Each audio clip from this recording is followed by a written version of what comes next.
right, let's get started. This first test involves something the lab boys call repulsion gel. You're not part of the control group, by the way. You get the gel. Last poor son of a gun got blue paint.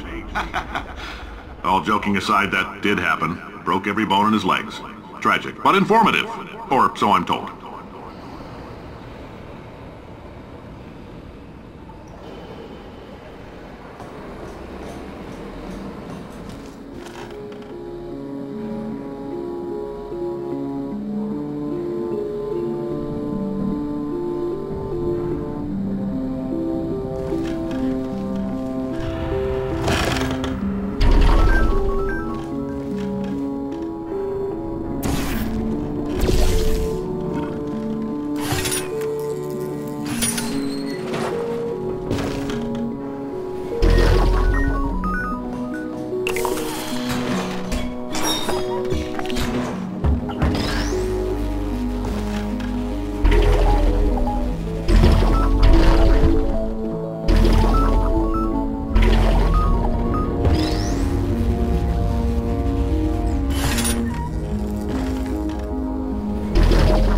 Boys just informed me that I should not have mentioned the control group.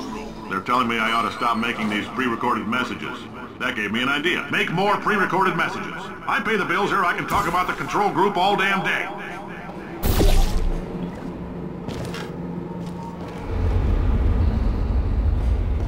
For this next test, we put nanoparticles in the gel. In layman's terms, that's a billion little gizmos that are going to travel into your bloodstream and pump experimental genes and RNA molecules and so forth into your tumors. Now, maybe you don't have any tumors. Well, don't worry. If you sat on a folding chair in the lobby and weren't wearing lead underpants, we took care of that too.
Oh, in case you got covered in that repulsion gel, here's some advice the lab boys gave me.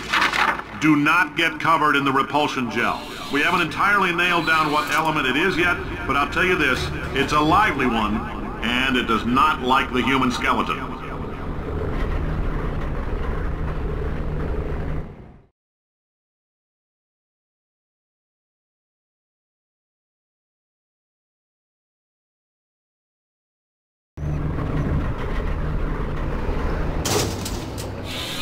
All these science spheres are made of asbestos, by the way. Keeps out the rats. Let us know if you feel a shortness of breath, a persistent dry cough, or your heart stopping, because that's not part of the test. That's asbestos.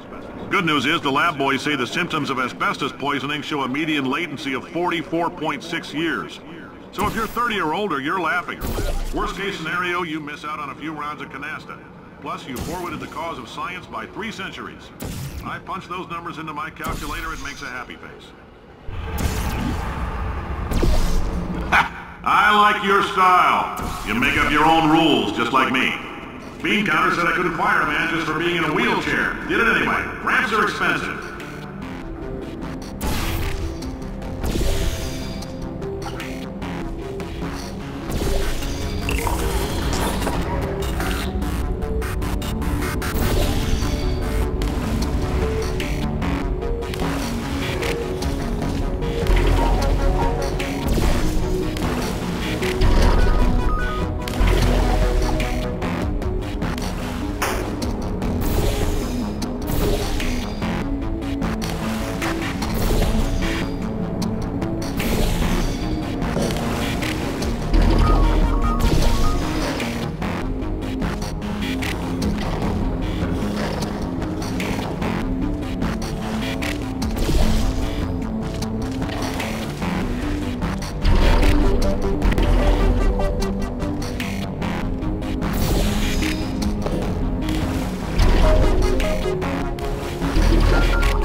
calcium in it so we can track the neuronal activity in your brain. There's a slight chance the calcium could harden and vitrify your frontal lobe. Anyway, don't stress yourself thinking about it. I'm serious. Visualizing the scenario while under stress actually triggers the reaction.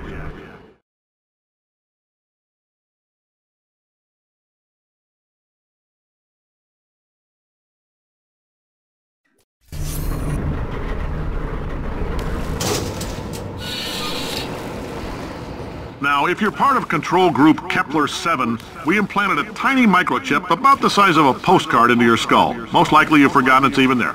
But if it starts vibrating and beeping during this next test, let us know. Because that means it's about to hit 500 degrees, so we're going to need to go ahead and get that out of you pretty fast.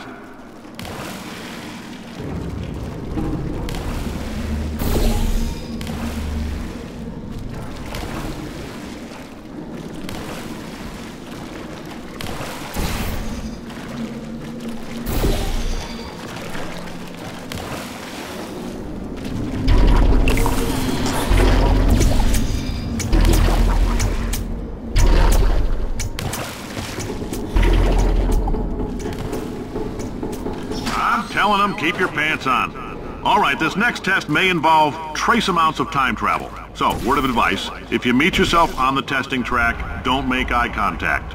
Lab boys tell me that'll wipe out time. Entirely. Forward and backward. So, do both of yourselves a favor and just let that handsome devil go about his business.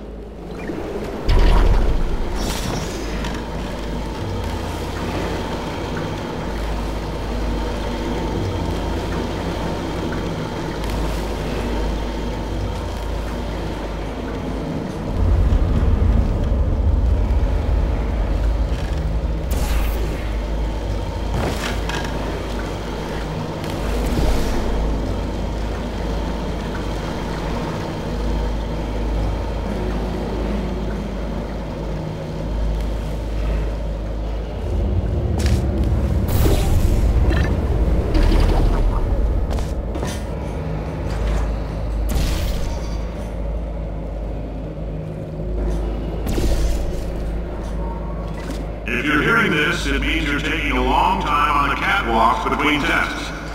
The lab boys say that might be a fear reaction. I'm no psychiatrist, but coming from a bunch of eggheads who wouldn't recognize the thrill of danger if it walked up and snapped their little pink bras, that sounds like projection. They didn't fly into space, storm a beach, or bring back the gold. No, sir, we did. It's you and me against the world, son. I like your grit. Hustle could use some work, though. Now let's solve this thing.